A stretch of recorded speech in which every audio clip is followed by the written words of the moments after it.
اس سے فائدہ کیا ملے گا؟ بات سمیٹتے ہوئے ایک حدیث پڑھتا ہوں. میں تو کہتا ہوں ہر انسان دنیا کا خوشی منائے، ہندو مسلم سکھ عیسائی سب خوشی منائے، اس لیے کہ مسلمانوں کو تو ایمان ملا لیکن اور قوموں کو تو زندگی گزارنے کا سلیقہ ملا. اگر حضور نہ آتے تو کون کیا دیتا؟ دیکھیے بخاری شریف کی حدیث پڑھنے لگا ہوں، بار بار آپ نے سنا ہے، آج اس حدیث کا جائزہ لیں گے ہم. بخاری شریف کی حدیث ہے، کتاب النکاح میں ہے، اور وہ حدیث بہت بیان ہوتی ہے ہمارے ممبر سے، لیکن آج اس کا ہم جائزہ لیں گے. حدیث یہ ہے کہ حضرت سیدنا عباس ابن عبد المطلب نے خواب دیکھا، یا حضور کے گھر کے کسی فرد نے خواب دیکھا. ٹھیک ہے، کہیں پر حدیث میں عباس نامزد ہے اور کہیں پر حضرت عباس کا نام نہیں ہے، بلکہ حضور کے کسی گھر کے فرد نے دیکھا. خواب دیکھنے والے کا نام نہیں ہے، لیکن بہرحال امت اس پر اتفاق کرتی ہے کہ خواب دیکھنے والے کون تھے؟ حضرت عباس تھے. ایک بات، انہوں نے خواب میں ابو لہب کو دیکھا. ابو لہب کون ہے جانتے؟ ابو لہب سرٹیفائی کافر کا نام ابو لہب ہے. آسان کروں اپنی زبان میں، سند یافتہ کافر کا نام ابو لہب ہے. آپ کسی کافر کے متعلق یقین سے نہیں کہہ سکتے کہ یہ بندہ کفر پہ مرا، حالانکہ ظاہری حال کا اعتبار ہے، ظاہر میں وہ جس چیز پہ مرا اس کو وہی کہیں گے، ہے نا.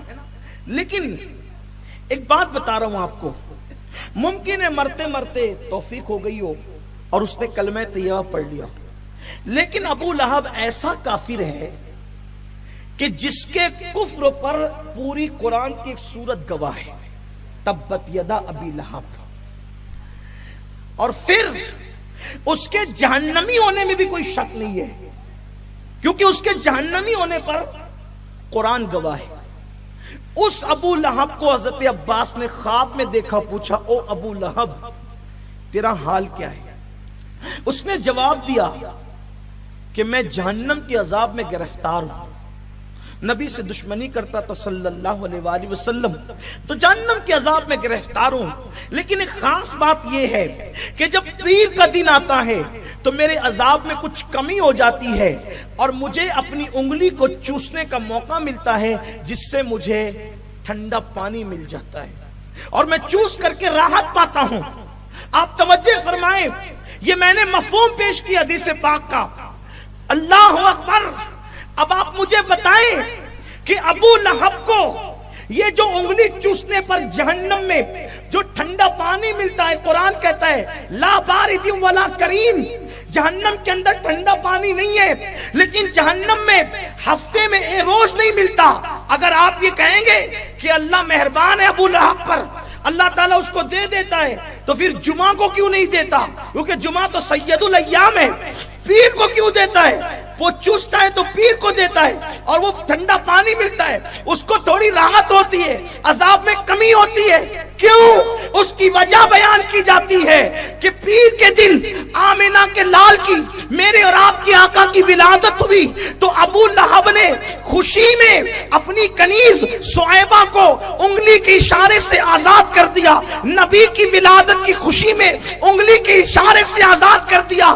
اللہ تبارک و تعالیٰ نے اس کافر کو نبی کی پیدائش پر خوشی منانے کے صدقے میں جہنم میں اس پر یہ احسان فرما دیا. اللہ اکبر. لیکن ابو لہب نے نبی سمجھ کر خوشی نہیں منائی، بھتیجا سمجھ کر خوشی منائی. جب نبی کو بھتیجا سمجھ کر وہ خوشی کرتا ہے تو اس کو بھی جہنم میں تھوڑا سا فائدہ ملتا ہے.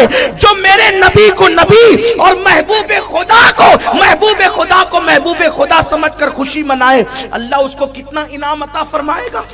کافر کو کسی عمل پر انعام نہیں ملتا، لیکن نبی کی ولادت کی خوشی کرنے پر اس کو انعام مل رہا ہے. لیکن اب بات یہاں آتی ہے کہ یہ تو خواب ہے، یہ تو خواب ہے. سے دلیل لی جا رہی ہے؟ خواب کی شرعی حیثیت کیا ہوتی ہے؟ خواب تو کوئی بھی کچھ بھی دیکھتا ہے، خواب تو کوئی بھی کچھ بھی دیکھتا ہے، خواب کو کیسے دلیل بنا رہے ہیں آپ لوگ؟ پہلی چیز، کیا یہ اصول آج آپ کو پتا چلا ہے کہ خواب کو کیوں دلیل بنا رہے ہیں؟ یہ اصول امام المحدثین امام بخاری کو نہیں پتا تھا، امام بخاری کو نہیں پتا تھا کہ خواب دلیل نہیں بن سکتے۔ میرا اور آپ کا خواب دلیل نہیں بن سکتا، لیکن جس خواب کو صحابی دیکھے اور صحابی دیکھ کر اس کو بیان کرے تو اب وہ خواب نہ رہ گیا۔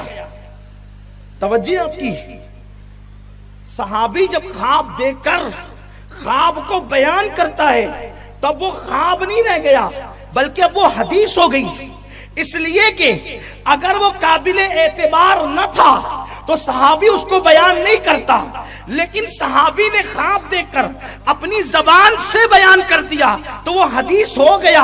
اس لیے کہ حدیث کی تعریف یہ ہے کہ جو نبی کی زبان سے نکلے وہ بھی حدیث ہے، اور جو صحابی کی زبان سے نکلے وہ بھی حدیث ہے۔ تو اب عباس نے کیا دیکھا یہ عباس جانے، ہم تو اتنا جانتے ہیں کہ عباس جو صحابی رسول ہیں انہوں نے بیان کیا، تب ان کا بیان کرنا یہ بھی حدیث ہو گیا، یہ بھی حدیث ہو گیا۔ اور پھر اللہ اکبر، کتنا بڑا فائدہ، ابو لہب جیسے کافر کو فائدہ مل رہا ہے، فیض مل رہا ہے۔